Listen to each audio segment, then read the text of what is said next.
Hey everybody, it's Dan the Safety Man here, back with another toolbox talk for you. This week, again, we're talking about fall protection. So, what I'm going to cover this week is the way to properly don or put on a harness. So, first thing we do when we're putting on our harness, we walk up to our harness container, and every harness that we have should be in a container, bag, bucket, something like that. We find our D-ring. It's going to go in the middle of our back. That's going to be in the middle of the harness, so we pick the whole harness up like that. What we're looking for is the belts and buckles to be twisted around each other. We don't want any twists. It's just like a seat belt. So, once we have it picked up, then we find where our arm straps are. Pull those up, and this is when we're doing our harness inspection. We're looking our harness over, we're looking at the stitching, we're looking for any obvious signs of defects, rips, tears, frays, anything like that.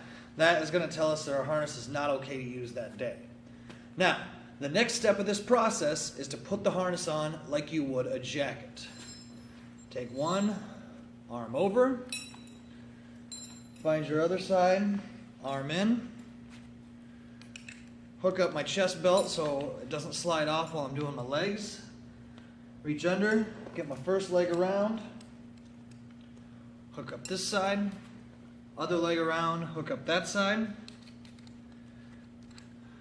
Now you want to make sure it's good and snug. Like this harness right now is not nearly tight enough. What you need to do is you need to make all the necessary adjustments of your belts and buckles and everything else and make sure that harness fits you nice and snug. You want the chest strap to be right in the middle of your chest. You want your D-ring to be in the middle of your shoulder blades. And with your legs, basically your leg straps in the event of a fall are going to take the entirety of your body weight if you fall. So you want these to be good and tight. So, all I'll say on that is 2 pounds of direct pressure. Anyone who's been in my first year class knows what I'm talking about. So, for that harness, you should be able to fit one hand in between the strap and your leg. That's how tight that needs to be. Anything that's in your pockets typically gets crushed. Hey. So, that is the first. So what we have here are examples of a well-fitting harness and an ill-fitting harness. Now with my harness, I have adjusted all the straps, I got the proper pressure on my legs, so if I am subjected to a fall, this harness is going to do its job, saying that my lanyard's tied up to where it needs to be, and I will not hit the floor. Now this is an example of an ill-fitting harness. Now the chest strap is not where it needs to be, the leg straps are far too loose on them, and if you turn around, the D-ring is not in the middle of his shoulder blades, it's down here in the middle of his back. That is an example of an ill-fitting harness. If your harness is fitting this way, you either got to make the proper adjustments to make sure it fits properly or get a properly sized harness to fit your body type.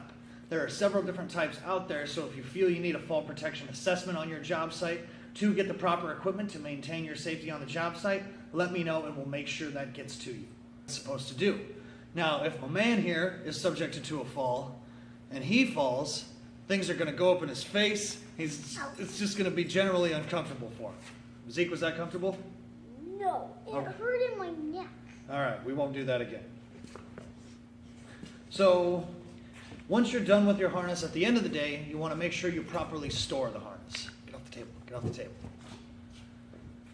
So, once you're done with your harness, at the end of the day, you want to make sure you properly store it. This is a piece of equipment that you're going to trust your life to each and every day. That's why a daily inspection and proper storage are so important to that piece of equipment. So, what you do, don't make any adjustments to your straps unless you absolutely have to. Undo all your straps. Take the harness off as though you're taking off a coat or something like that so you don't get it all tangled up. Grab it by the D-ring. Place it in the bucket or bag that you contain it in. Close it up. Have it ready for the next day. Now, this has been Dan the Safety Man talking to you about fall protection today. Again, if any of you have any questions on fall protection or would like me to perform a fall protection hazard assessment on your job site, definitely get a hold of me. And yeah, if you guys have any questions or comments on this video, please feel free to comment below the video, send me an email, and yeah, let me know what you guys think and what we want to do next for Toolbox Talks so we get the best possible information to all our employees.